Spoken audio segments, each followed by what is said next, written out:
I am the tofu golem. Please enjoy the video. You begin with dry, clean hair because water or oil cancels the powder's grip. Once done, section the area you want lift on, usually roots and crown, and tap a small amount into your fingertips or use 2-3 short bursts from the applicator.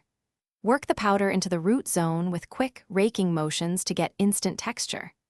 This method targets the base where you need structure, doing less spreads product thinly and gives you no hold. You now build the texture in controlled layers so you're not overloading. First, rub the powder between your fingertips to break up clumps and activate the granules. This increases grip. Then add one thin layer for basic hold, a second for volume, and a third only if needed for structure. Make sure to work from roots outward and use your fingers or a wide-tooth comb to shape. This creates separation and keeps the look natural rather than chalky or stiff. You finish by blending and locking the style. Lightly mist or apply a light hairspray to set the texture without weighing it down. If you see a white cast, don't panic.